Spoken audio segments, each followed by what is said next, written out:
आपण मुंबईमधील आझाद मैदानात आहोत। गेल्या अनेक वर्षापासून संगणक परिचालक हे त्यांच्या मागण्यासाठी हक्कासाठी लढत आहेत, आझाद मैदानावर आंदोलन करीत आहेत, परंतु सरकार त्यांच्या मागण्याकडे दुर्लक्ष करत आहे। त्याच अनुषंगाने आज राज्य संगणक परिचालक संघटनेचा मोर्चा जो आहे तो या ठिकाणी धडकलेला आहे। अर्थसंकल्पीय अधिवेशनावर या ठिकाणी धडकले। आपल्यासोबत संगणक परिचालक आहेत। काय दादा, कुठून आलात, नाव काय तुमचं? अशोक चव्हाण, लोणी गावातून जालना जिल्ह्यातील संगणक परिचालक आहे। गेल्या 14 वर्षापासून हा आमचा लढा चालू आहे संगणक परिचालकांचा। गेल्या 8 महिने झाले आमचे मानधन नाही। त्याचबरोबर आम्हाला बरेचसे आश्वासन या आझाद मैदानावर मिळाले होते। आम्हाला आकृती बंधन घेण्यासाठी आश्वासन मिळाले होते। कुठलाही आजपर्यंत आश्वासन शासनाने आम्हाला पूर्ण केलेलं नाही। त्यामुळे आजच्या अर्थसंकल्पीय एक दिवसीय अधिवेशनासाठी हजारो संगणक परिचालक आज आझाद मैदानावर आले आहेत। आमची मूळ मागणी संगणक परिचालक सुधारित आकृती बंध ग्रामपंचायत स्तरावर कर्मचाऱ्याला किमान वेतन द्यावे ही अशी मागणी होती। तीही सरकारनं कुठली मागणी आमची मान्य केलेली नाही। दुसरी मागणी अशी होती संगणक परिचालक कर्मचाऱ्याला किमान वेतन मिळेपर्यंत शासन निधीतून मासिक 17,000 रुपये मानधन द्यावे ही एक आज आमची शासनाकडे प्रमुख मागणी आहे। त्यावरही शासनाने आज लक्ष देऊन आलेल्या संगणक परिचालकाला योग्य ते निर्णय द्यावा ही आमच्या सरकारकडे मागणी आहे। हजारो संगणक परिचालक आज मुंबईमध्ये आलेले आहेत, ही आमची प्रमुख मागणी आहे आणि हे आमचं आंदोलन आहे। राज्यभरामध्ये देशभरामध्ये डिजिटल इंडियाचा मोठा उच्चांक गाठलेला असताना प्रसिद्धी करतायत, जाहिराती वाटप केले जात आहेत, पण परंतु त्याचा मूळ पाया असणारा संगणक परिचालक हे अद्यापर्यंत दुर्लक्षित आहे। त्यांच्या मागण्यासाठी या ठिकाणी आंदोलन करत आहे। डिजिटल इंडियाचा खरा पाया संगणक परिचालक आहे। हो, भारतात सगळ्यात चांगला सगळ्यात भारतामध्ये गाव पातळीवर आणि देश पातळीवर भारताला एक नंबरचं डिजिटल बनवण्याचं काम हे संगणक परिचालक करीत आहे। शासनाची कुठलीही योजना असो, शेतकरी कर्जमाफी असो या आयुष्यमान भारत कार्ड असो, कुठलीही योजना असो, हा संगणक परिचालक राबवतो आणि त्याच्याच कुटुंबाला निर्धारासाठी तुटपुंज मानधन दिलं जात आहे आणि तेही मानधन वेळेवर शासन करत नाही। गेल्या 8 महिन्यापासून आमचं मानधन रखडलेलं आहे। त्यासाठी आज आम्ही इथं आलो आहोत। भारत डिजिटल करायचा पण संगणक परिचालक उपाशी मारून का, हा एक आमचा शासनाला प्रश्न आहे। काय दादा, कुठून आलात, नाव काय तुमचं? मी दत्तात्रय दिगंबर तांबे, शिरूर तालुका संगणक परिचालक संघटनेचा अध्यक्ष आहे। माजी ग्रामपंचायत राक्षस भवन।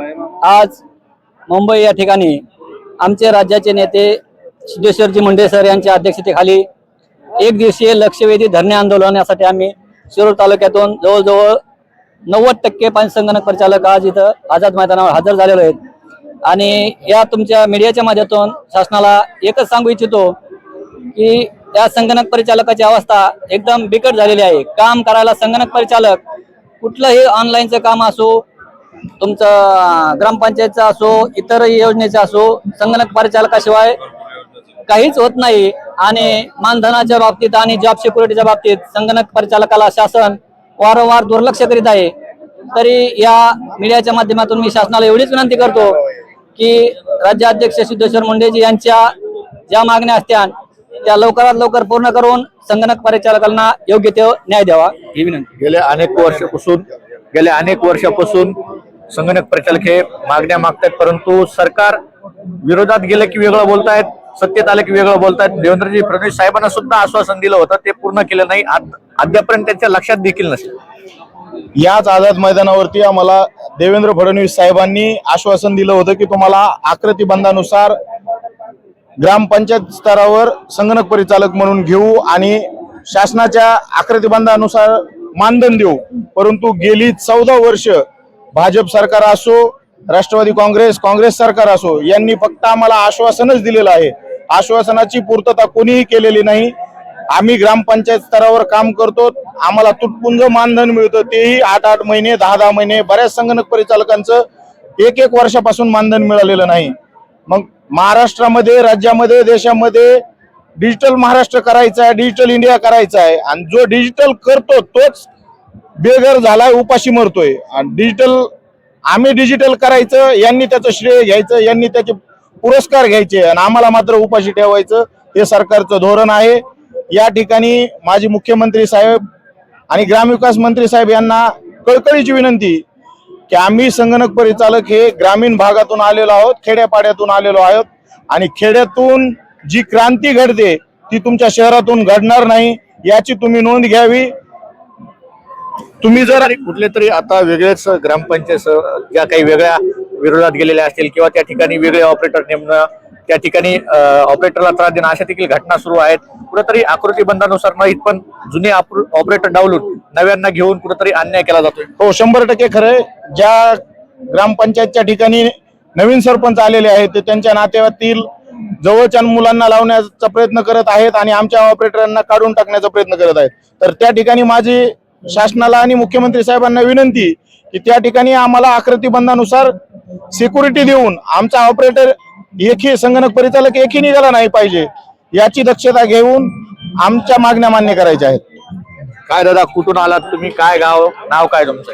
माझं नाव आहे जयजयराव दुधवाड. मी कल्लाळी ग्रामपंचायत आहे, तालुका कंधार आणि जिल्हा नांदेड.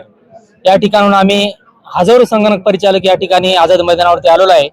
आम्ही प्रत्येक वेळेस अनेक आंदोलनामध्ये सहभाग घेतलेला आहे आणि शासनाने फक्त आश्वासनच दिलेलं आहे. आश्वासनाच्या पुढे काय नाही, पुन्हा आश्वासन देऊन त्या आश्वासनाची अंमलबजावणी नाही आणि अन्यायच करत आहे. कुठेतरी आम्हाला टार्गेट केलं जात आहे. या ठिकाणी आम्ही आज आमचे राज्याध्यक्ष आदरणीय सिद्धेश्वर भाऊ मुंडे यांच्या अध्यक्षतेखाली हा एक दिवसीय लक्षवेधी आंदोलनासाठी या ठिकाणी उपस्थित झालेलो आहोत.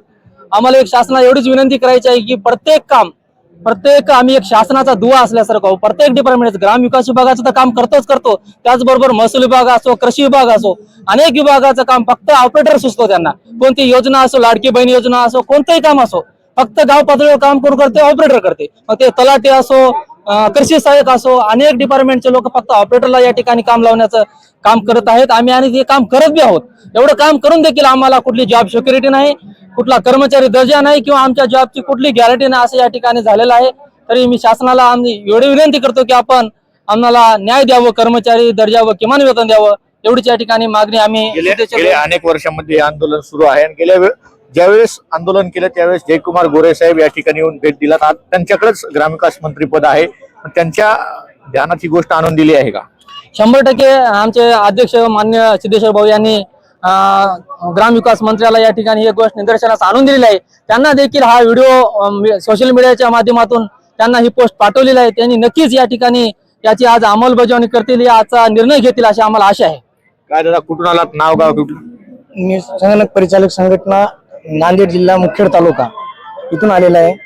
मी आज 2011 पासून ग्रामपंचायतला संगणक ऑपरेटर म्हणून काम करतो.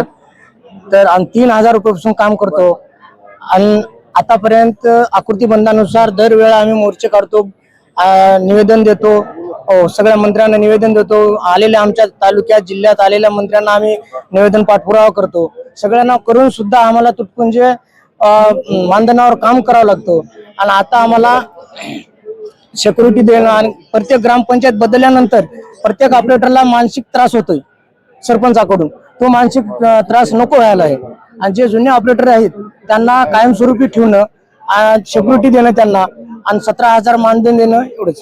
नक्कीच तुम्ही पाहू शकता संगणक परिचालकाच्या ज्या मागण्या आहेत त्या मागण्यासाठी आज आझाद मैदानामध्ये हजारोच्या संख्येने संगणक परिचालक या ठिकाणी दाखल झालेले आहेत आणि त्यांच्या मागण्या या ठिकाणी मांडत आहेत. परंतु प्रशासन कुठल्याही प्रकारे दखल घेत नाही, सरकार कुठल्याही प्रकारे दखल घेत नसल्याने हजारोच्या संख्येने मुंबईत दाखल झालेला हा संगणक परिचालक आता मोठ्या निर्णय घेण्याच्या संख्येवर उभा आहे. आणि यामध्ये काही नवीन अपडेट्स मिळतात का? राज्याध्यक्ष सिद्धेश्वर मुंडे काय निर्णय घेतात, काय प्रशासनाला इशारा देतात हे पाहणं महत्त्वाचं ठरणार आहे. कॅमेरामॅन गणेश, मी अशोक लांडे, माऊली न्यूज नेटवर्क, आझाद मैदान, मुंबई.